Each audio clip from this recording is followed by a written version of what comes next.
as we're killing these animals, we're killing ourselves. And the situation has now become acute. It's no longer chronic. And so to me, thinking about fashion as a vehicle for demonstrating transformations through technology in the way that we look at these core materials was really what bonded me to this. Welcome to the Business for Good podcast, a show where we spotlight companies making money by making the world a better place. I'm your host, Paul Shapiro, and if you share a passion for using commerce to solve many of the world's most pressing problems, then this is the show for you. Hello, friends, and welcome to the 33rd episode of the Business for Good podcast. You know, as time passes and the listenership of the show increases, I have been hearing from a number of newer listeners who have told me that they look forward to listening to each new episode as it comes out. To them, I say, that's awesome. Really glad that you're listening, but don't forget, there are nearly 36 older episodes that are still really relevant and inspirational. So go back and listen to season 1's 20 episodes and, of course, the other dozen in season 2 so far. Trust me, they are worth it. Now, on to this episode. Both because of this show and because of my book, Queen Meat, which chronicles entrepreneurs seeking to save the world, one question that I hear regularly is people say, I have a business idea I think will help solve a serious problem, but I don't have a co-founder. How can I find one? Well, in this episode, you're going to hear the inspirational story of how one fashion designer, Michalyn, loved animals, but she also loved leather. She just didn't think that the non-animal alternatives were really that good. Then, one day, Michalyn happened to read an article in the journal Nature by a scientist about the idea of growing collagen, the protein found in leather, cold emailed its author, and the next thing you know, these strangers were co-founding an alt leather company together. The next 2 years were spent in stealth mode, researching, developing, and patenting. They've been quiet until now. Provenance Bio is now coming out of the shadows and is ready to start talking about its big plans to keep people wearing leather, but instead of it coming off of the backs of cows, they're leaving those cows out to pasture and making real leather animal-free. So, here's the story of how this early stage company got founded, raised 7 figures of cash, and is now working to scale up and get into the business of doing good. So enjoy my interview with Provenance Bio CEO and co-founder, Michalyn. Michalyn, welcome to the Business for Good podcast. Thank you so much for having me, Paul. It's awesome to have you here in Sacramento. I understand this is your first time ever in the capital of the most important state in the country. Indeed, it is. I don't know how many people listening from New York or whatever state they're in are going to agree with that statement, but I do think California is pretty important. So welcome to the capital. Yeah, thank you so much. It's great to be here. You live in San Francisco. A lot of the times people from Sacramento perceive ourselves to be part of the Bay Area, but I don't think the people who live in San Francisco perceive Sacramento to be part of the Bay Area. Is that true? Well, you know, I split my time between Southern California and San Francisco. Oh, okay. Yeah. So, I don't know. I don't know about that, but I would consider Sacramento part of the Bay Area. Yeah. It's more of the Bay Area than LA, I guess. Yeah. Certainly. So, Michalyn, you are by trade a fashion designer. You were an entrepreneur. You were running your own company. Why did you get into fashion in the first place? Why did I get into fashion? Well, you know, I'd always designed clothing since I was quite young. And probably from the age of about 16 or so, I was having my clothing made. Didn't find things that I particularly liked. So it was always something I did. Mm-hmm. So it was quite natural and something that I really enjoyed. Yeah. So what was the name of the company that you started? It's a mouthful. It's Trastevere. Is that Italian? It is. I did my undergrad in Italy, in Rome, and There was a neighborhood that I lived in, Trastevere. So sort of a slang word for girls from Trastevere. Okay. Yeah. Very cool. And how long did you run? I'm not even going to try to pronounce it, but run your company. Trastevere. That was for about 4 years or so. Mm-hmm. Mm-hmm. And what did you pick up from that first entrepreneurial experience that you had? Well, you know, I love fashion and I love making clothing and I love creating. I think the business of fashion didn't interest me as much as the space that I've now evolved into. Mm-hmm. I think, you know, there are so many learnings. I don't even know where to begin for that. Yeah. So how long did the company exist for? Again, about 4 years. Okay. Mm-hmm. So you ran that company for 4 years. And after you shut it down, you were thinking about what your next moves might be, what you wanted to do with your life? Yeah, I think right after I shut down Trust Verney, I did a little bit of work in the art world, and I had a small art production company working with contemporary artists and doing what's called multiples. Hmm. And it was around that time that I had the idea for Provenance, and yeah. How did you come up with the idea to do this company? Well, the idea actually happened when I was a fashion designer, and about 14 years ago. I was a vegan for a time period, but I was still using leather in my products. So I can question if I could actually call myself a vegan. You were enjoying a vegan diet. I was enjoying a vegan diet, but I really loved leather. I really, really did love leather, and I started thinking, well, if we're thinking about making organs from stem cells, why wouldn't we think about making materials in the laboratory as well? How did you know that people were making organs out of stem cells? Reading the newspaper. It was certainly a nascent stage, I think, with what was going on at that time as well, and certainly not the right time to catch the wave or look to make products like materials. But it was the start of this idea, and it was really 7 years after that that I began working in this space. Okay. Why, Michalyn, did you decide to begin enjoying a vegan diet? What was your motivation? Actually, it was a film that I had seen. And I had a number of vegan friends in Los Angeles at the time. At the time, I was living in Los Angeles. And this film, Earthlings, which is an incredibly powerful film. Yeah, hard to watch. Very hard to watch. I mean, just excruciating. Yeah. And I think, I was really confronted with the passivity that we all, or I had very willingly, been involved in, and not really recognizing what was happening on a daily basis with the slaughter of animals. Yeah. And so that led you, this concern you had for animals led you to stop eating them. And you still, though, really liked leather. I presume that you were not content with the synthetic leathers on the market. What was deficient about them that led you to think, no, I really still need to continue using actual leather? That is correct. It's ultimately very selfish. I really love leather. And the properties of leather are not things that can be mimicked through other materials. It's a very interesting material. And so, at the time, I think the vegan alternatives were certainly subpar. Yeah. Yeah. Do you think that now? I mean, by saying at the time. I still do. Yeah, okay. I still do. Although I think there's a place for all of them. I think, there are a lot of new interesting materials out there. Whether it's apple leathers, I've got a friend who does that, and pretty amazing materials.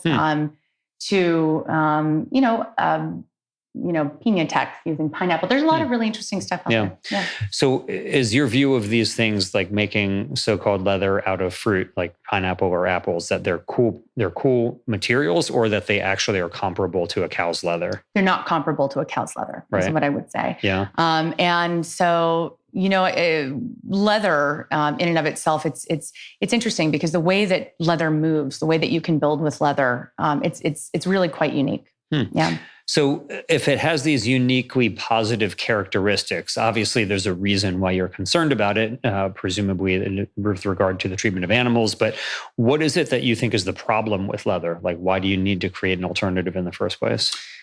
When I first, set out to do work with Provenance Bio fabrics, I think what was so compelling to me when I started doing the market research, and really also just the research on what's going on with animal agriculture. And when it comes to climate change and the things that we really need to address, it was so apparent to me that, we've really separated ourselves from this understanding that we're all part of one system. And as we're killing these animals, we're killing ourselves. And the situation has now become acute. It's no longer chronic. And so to me, thinking about fashion as a vehicle for demonstrating transformations through technology in the way that we look at these core materials was really what bonded me to this. So when you say bonded you to this was the idea that you could actually create leather without having to raise cows. And I think it's when it really bio took my heart in general. Yeah. Because you're an engineer also, right? You were doing fashion design, but don't you also have a background in engineering? I don't have a background in engineering, but I am a patent holder in the engineering space. How did you accomplish that feat without being an engineer? This is actually a funny story, but I do work with a team of engineers in San Diego. We patented barcode technology that is readable through LiDAR for autonomous vehicles. Oh, cool. And this really just happened from really thinking through, issues with one of my friends' self-driving Tesla. And it not being able to see the road markers.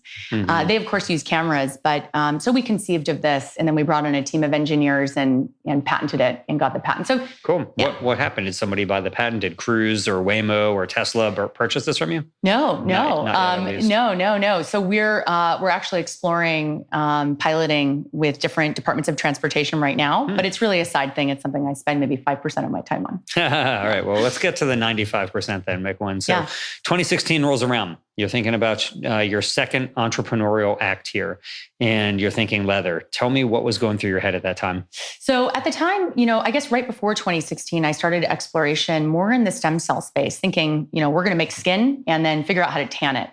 The tanning wouldn't be so much the challenge, but more the skin.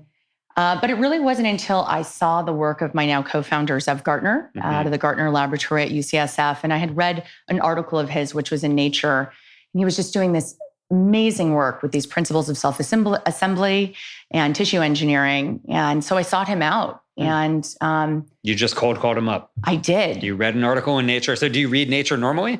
Sometimes. Okay. So you're reading Nature, you see an article by this guy and you think, that's really interesting. I'm just going to call this dude up. Absolutely. All right. So he picks up the phone. No, I emailed him. Oh, okay. And he mails me back. And I actually went and I caught him. He was on his way to a talk, I believe. I can't remember where exactly, but I literally flew in because it was before the holidays. I'm like, if I don't sit down with him before the holidays, this won't happen for another month. So I flew in and took a car and met him at a Starbucks while he was commuting up north to a talk. What information about yourself did you give him that would lead him to say, I'm just going to go to a Starbucks to meet this person? I talked to him about the exploration that we were doing for new markets and making leather. And I think he was compelled. Really sitting down with him and telling him where we saw the future of these markets. Yeah. I think it really spoke to him. And he, at that point, it's interesting. He calls himself a capitalist vegan now. So he won't buy animal products, but if they're offered to him, he will. All right. He will consume them. That's cool. So often just called a freegan. But people who eat animal products if they are free. And so when you were getting together with him, were you thinking, I am going to try to solicit this guy to become a co-founder of a company with me? Absolutely. And I've been speaking with a number of different scientists for quite a long time, and exploring many different spaces and looking at different ways that we could approach this. But the way that looking at his work was so compelling to me, and really getting into this conversation, what we found right off the bat was, we could absolutely make leather. But what we would need is the right type of collagen, collagen being the predominant building block of leather. It's really all that leather is collagen and its cross-link. And collagen is a protein that is commonly found in your skin and other parts of your body. It's the most predominant protein in the animal kingdom. Okay, got it. But there's lots of different types of it, apparently. There are about 28. Okay. Yeah. All right. So you are thinking about how to make the right kind of collagen. Now, I presume at this time you were probably familiar with Modern Meadow, right? And in New York, or had you not heard of them? I had. It's funny. I had just heard of them when I was doing an exploration with a bunch of different scientists in San Diego. And I saw, I think, the first article that I'd seen of what they were doing. And I know Andrus. I have a chapter in my book, Queen Meat, about him. Oh, that's very kind of you. But he was the first person ever to give me a taste of Queen Meat. Yeah. This was back in, I think it was around 2014. It was in 2014, and he was growing these steak chips at the time. And I was visiting him in New York at his facility there. And, he had not yet pivoted to just doing leather. He was still making meat back then. And I remember I went there to take a tour, and he popped this question that was a surprise to me. He said, "You want to taste it?" And, I had happily enjoyed a vegan diet for over 2 decades at that point, and was thinking, God, do I really want to eat beef? But I recognized the historic moment that this could be, to be one of the first humans ever to eat this type of clean meat. I didn't have any ethical objection to eating it. It was just odd that, to do. But I also wanted to be a good guest, and I thought it was just pretty cool. So I did do it, and I ate it. And I since have eaten it probably about 10 times since then, different types of cultivated meat, but that was like my first experience, and it was good. It tasted very good. It was a fun experience. I remember reading that in your book. Yeah. Yeah. So what's different? Like if you know that they're making leather, right? And these guys, I think, have raised now over $50 million. So, to my knowledge, like what's different about what you're doing than what they are doing? Yeah, great question. So I think this goes back to what we sought to do from the get-go. We realized here are the bottlenecks. We need a certain type of collagen. In our case, it's type 1, full-length collagen, and we need a lot of it. And what we understood from the get-go was, there are bottlenecks to achieving that. And there aren't current synthetic biology platforms that would allow for the right type of proteins at the scale that we would need. And so we sought to build a new synthetic biology platform, which is what we've done. For people who aren't familiar, what is synthetic biology? Oh, well, I guess there are a lot of different definitions for what synthetic biology is. In the context of what we do, we make proteins inside of, let's say, a yeast cell. And the same way that you would, brew alcohol. Right. We turn those cells into factories to produce our product. Right. So if you take brewer's yeast and you feed it sugar, you get alcohol as a byproduct. Precisely. You take your yeast, you feed it presumably sugar, you're going to get type 1 collagen as an output. Correct. With synthetic DNA, but yeah. Right. So you're using genetic engineering to accomplish this, unlike, let's say, a brewer's yeast. Although actually there are some brewer's yeast that also are using genetic modification to, for example, suppress like histamine responses and so on in humans. But are you purifying this afterwards? Like, do you remove the yeast from the collagen so you have a pure collagen at the end, or is it the whole product? Well, we don't talk about our purification steps, and there are good reasons for that because of the proprietary nature of our system. Okay, I presume this is patent pending. Is that? It is indeed. Yeah. Right. Okay. All right. So you now have Zev. You're a co-founder. You're in 2016. You're thinking, this is a really cool idea. Obviously, you need money to do this. How do you do it? We started raising money, what we call a pre-seed round, with friends and family. We have 2 small funds in, and some different high net worth individuals. You put some money in yourself? Absolutely. Okay. Before that, though, we licensed technology out of Zev's laboratory at UCSF, and that was more for the programming of tissues. So we have some really interesting technology, even when it comes to the ability to program surface textures in materials the same way that they're done in nature. So we really started more on the biofabrication side, and we started building out this platform. Zev is also the director for the Center of Cellular Construction in San Francisco. And we started building out our platform, and we began to raise. Yeah. How much did you raise? We just raised $1 million in convertible notes. So you raised $1 million, including some money that you put yourself in. Correct. So you got some skin in the game yourself. Which came predominantly before, but yes. As is often the case with entrepreneurs. But so you have this first $1 million in. That may sound like a lot to the uninitiated, but for biotech, for people who are familiar with it, that's obviously a small amount of money. Yeah. And so you can only do so much. But you've gotten pretty far doing what you're doing. And as I understand it, you're getting pretty far, and you're, as we'll talk about in a little bit, are getting ready to commercialize your product by starting to sell it this year in 2020. But how much money do you need? Like, what are you raising another round? How much money are you going to need to really scale this up and get into that's a great question. Real production? Yeah. So right now we're raising a $5 million seed. Okay. I will say that we will, go forward closely. I would say, within the next year after that, to raise a Series A, which will be double digits. Yeah. When we say how much money do we really need, I think that comes down to what markets we're opening up. Okay. When it comes to hitting price parity with commodity products, we will need more money and we'll consider factory build out with particular products. Yeah. When you started, you have this $1 million. You've got you, a fashion designer. You've got Zev, this cellular construction worker. But how many people do you have now, and what are they all doing? So we are in total a team of 7. Okay. 5 of us are full time. And 3 of the 5 are full-time scientists in the laboratory. Yeah. What do the other folks do who aren't scientists? I think we wear a lot of different hats. It's also on a technical level, working in the science space. And then as far as myself and my other co-founder, Christian, it's really just wearing a lot of different hats being founders. Yeah. Wow. All right. So I hinted a little bit at the fact that you are seeking to actually start selling, which, even Modern Meadow, which has been around now for, I don't know, maybe 7 or 8 years. I'm not sure. To my knowledge, I'm not sure if they're selling anything yet. Do you know if they are? I don't know. Yeah. I don't know. I've not heard of them selling it. I mean, I know they're making leather product that they call Zoa, which I've seen and held. And it's how do you cool. like it? So first of all, I mean, I think it's extremely cool as someone who is passionate about the treatment of animals and the planet. I'm of course rooting for them. And I think Andres is a wonderful guy. So I'm rooting for him. But, I'm not some fashion expert. I know nothing about it, as you can see by what I'm wearing right now. I'm not somebody who, I'm married to somebody who's particularly into fashion, but that has not rubbed off on me, unfortunately. So much to her chagrin. So how do I like it? It seems cool to me, but I think that because of what I see as the power for it to do good in the world, as opposed to what somebody who has a fashion eye would do. I'm like the person they would put on like Queer Eye for the Straight Guy. Like he's like a mess at first, and then they make him look much nicer. But yeah, sadly.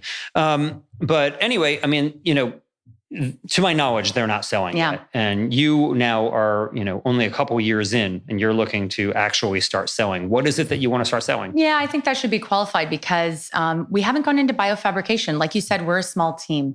And so what we saw was we really needed to deal with this first challenge, before going into biofabrication, which is what we've accomplished to date. We're currently making full-length type 1 collagen. This is a very complex collagen to make, microbially. And at the level that we're producing right now, we're set to open up quite a few markets, including luxury leather. But I really have to qualify that by saying we haven't gone into biofabrication yet, and we'll be doing that later in 2020. For those who aren't familiar, Michalyn, what's biofabrication? So we'll be taking the collagen that we're making, and then we'll be building from that collagen in order to create the leather. So all right. So biofabrication means that you're going to actually make real leather out of this collagen. Correct. But you're making the collagen, and you have other uses for it too that you intend to start selling. What are they? So one of them, which is really, really interesting. We sought out specifically for the disruption of supply chains using animal agriculture. The same bottlenecks that we've seen in cultivated meat, leather also apply to therapeutics, but this is specifically to the space of organ development and the scaffolds that are needed for cell proliferation there. So the markets that we're looking at for first rollout are in the therapeutic space, and we have a couple of potential partners. We're actually sending out our first samples next month. So there'll be a bit of an iterative process, but for the development of bioinks and also scaffolds to make organs with. So these are bottlenecks in many different spaces, the types of proteins that we're producing. Cool. Was that part of the plan originally, or is this an idea that you have, like these are basically higher value, lower volume things that could get you started that would lead you to your ultimate pathway of doing leather? Absolutely. And I do think it's quite a traditional biotech business move to look towards the high value low volume products, because those have been the inherent limitations of these platforms to begin with. I think that for us, we're purpose driven. Our platform has the capability to make all sorts of recombinant proteins, not just collagen. We're very much focused on collagen because we see it as being the most impactful product that we can make for these different industries. And so, I think for us, we're very much guided. If we can support research and development for the development of human organs, that's something that we can absolutely get on board with. And it's also something with the amount that we're making right now, we can supply. Thinking towards the cultivated meat space, that was newer. Those were in the recent year and a half, I would say 2 years, that we really started thinking about this and learning about bottlenecks in the cultivated meat space and how collagen and scaffolding relates to opening up those markets as well. So what would a cultivated meat company, let's say like Memphis Meats or like Just, what would they do with your collagen, Michalyn? Yeah. So, we are in talks with a number of cultivated meat companies. We're actually sending out our first samples this month, just in the coming weeks. Congratulations. Thank you. And what's interesting, like I said, these same bottlenecks for scaffolding, they apply to, making other tissues. So as you're familiar, a lot of companies in the cultivated meat space are working on ground meat products. Collagen, this is a material that holds things together. It brings material integrity to these products. And collagen as a scaffold is the ideal material for cells to proliferate on, for them to grow on to make these products. And so, it's another one of these bottlenecks that we've seen from the companies that we've spoken with and their inability to access full-length type 1 recombinant collagen. So to put it in terms that a simpleton like myself would understand, your collagen could help them make more structured meat, not just ground meat. Absolutely. Yeah. Absolutely. And some of the companies that we've spoken with, we've learned that, they're using recycled animal collagens just for demonstration. Yeah. You certainly can't go to market with that. And in some cases, it's plastics. And they're aware they're not going to, go to market with these materials. Mm-hmm. But it certainly is a bottleneck. There are vegetable scaffolds that are being made, and people are, innovating in that space. But to the best of our knowledge, collagen is still the preferable material. Interesting. Yeah, I mean, some of the scaffolding materials that people are talking about are things like, if you're talking about plastics, that could ultimately be removed before it gets sold for consumption. But because collagen is edible, I guess you could leave it in and it would just be part of it. Is there, I mean, if somebody goes out and, gets, let's say, a chicken drumstick today, there's collagen in that they're consuming already. Am I right? And I would say predominantly with a collagen, I guess with a drumstick, it depends. But again, vasculature, bones, and tissue. This is still the predominant building block. Right. Skin on stick, a drumstick that has the chicken skin on it would still have collagen. Yes, the skin would have collagen. I think, you're getting bits of tendons, veins, whatever it is. Yeah. Yeah. The reason I say it is because you want to make sure that you can assert that this is the same as what you would be eating otherwise. Yeah. That it's not a different kind of meat. It's the same. It's the type same of meat. Yeah. Well, that's really cool. So did you think at the beginning when you were getting started doing Provenance that you might actually be part of the queen meat industry also? Or were you thinking it was leather and then you later came to be part of the queen meat industry? I think it's the latter. Yeah. But what I will say is that, when we started looking at this platform, we did realize that there would be many different spaces that we could enter into. And it's been a constant conversation of keeping us in line with our mission-driven purpose in the disruption of animal agriculture. And so, it's been very nice that we can see that we can also support a space that we think is, very much in alignment with our purpose. Yeah. So I want to talk with you about that, Michalyn. This is clearly a purpose-driven company. You and Zev and perhaps others who are involved in this on this early team are very motivated by a desire to help animals and the planet. I noticed in your literature that you send out to investors, that I'm reading it here, literally the very first sentence is not about how much money they're going to make. It's not about what a great business opportunity it is. It just reads, and I'm quoting, "There is a future where we no longer need to take life from animals to fuel our food system, a future where we do not need to decimate lands and waterways for industrial farming." As a mission-driven business, how has that affected, positively or negatively, your ability to raise funds? Well, I do think that there is, it's such a hot space right now. There's so much awareness of a need to change our food systems and really rethink protein in general. So I think it's been a very nice time period and coincided with, this time of us doing this work. Yeah. Are your early investors in that million? Obviously, it's part of it is like friends, family, and fools round, obviously, but you have some funds in there. Are they mission-driven funds also? They are. Okay. They are indeed. So it may have helped you then with those particular funds that you are also out to help save the world. Yeah. And they're also invested in a lot of these cultivated meat companies as well. Interesting. So you could be helping their other investments, their other investees also. Nice. Well, and let me ask you then, we talked a little bit about Modern Meadow. Obviously, Geltor is making collagen. These guys are, really doing some cool things. In fact, interestingly, I don't know if you're familiar, they made a lab-grown leather binding for the first copy of the book, Queen Meat. Yeah. So both Alex and Nick from Geltor, the two co-founders, were very kind. Ryan Bethencourt, who was at that time at Indie Bio, but now running Wild Earth, he had recommended them to me to make a leather binding that we did on the first cover of the book, Queen Meat, which we ended up auctioning it off on eBay as the world's first ever lab-grown leather-bound book. It's amazing. And it was sold for $13,000. Look at that. Yeah, some guy wanted it for $13,000 for this one book. All the proceeds went to the Good Food Institute, which of course is a nonprofit that supports the entrepreneurs in this space. So it all went to a good cause. But to my knowledge, there has not been another lab-grown leather-bound book yet in existence. But maybe there will be. Maybe it'll be Provenance Leather next. But you're making collagen. They're making collagen. Why the need for Provenance? Again, I think, what we're doing is really a very novel approach and a new system for synthetic biology so that we can make what is post-translationally modified proteins. And so proteins... Break that down for me. Post-translational modified. What does that mean? Yeah, post-translational modifications. All right. What are you translating here? And so, proteins that are made recombinantly, they've been made for ages. Right.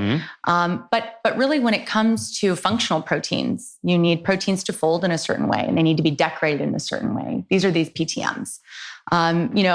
Historically in industry, you can get products with PTMs through something called CHO cells, which are Chinese hamster ovary cells. But you can't get a lot of product here. And also, there's a lot of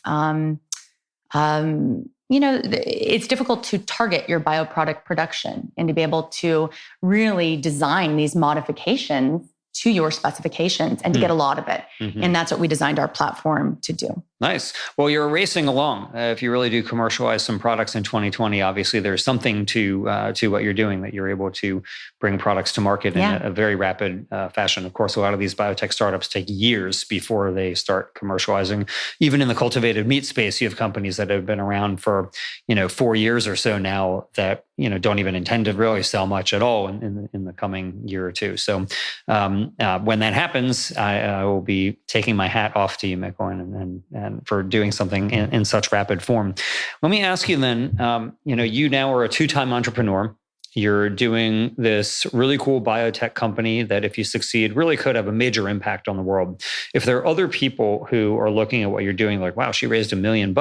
She's doing some really cool stuff. It's a pretty awesome story about how she met her co-founder. She just called this or emailed this dude up. What would you tell them? What resources would you offer to them for them if they want to do something entrepreneurial on their own, whether they want to do their own cultivated leather company or they want to do something else in the space that will do good in the world? Like, what resources, whether books or otherwise, would you offer to entrepreneurs in this who want to be entrepreneurs in this space?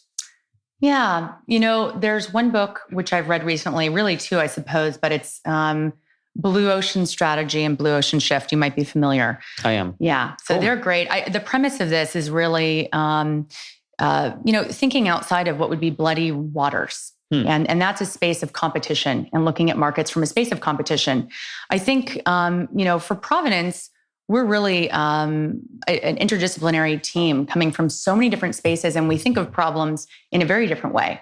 A lot of Blue Ocean Strategy and Shift, it's really a business manual, if you will, and really thinking through, most importantly, I would suppose, is also, humanity and vulnerability, because you could be anybody and start a business and change the world. And I really appreciate that. And I think it's very important when you're thinking about innovating in these spaces. I would say, it'd also be a good resource, thinking for entrepreneurs. I think there's some things that aren't as intuitive to some entrepreneurs, like not focusing on competitive advantage, because focusing on competitive advantage is really just going to keep you on par with your competition. You really have to think differently for problem solving. So that's something I'd recommend. Okay.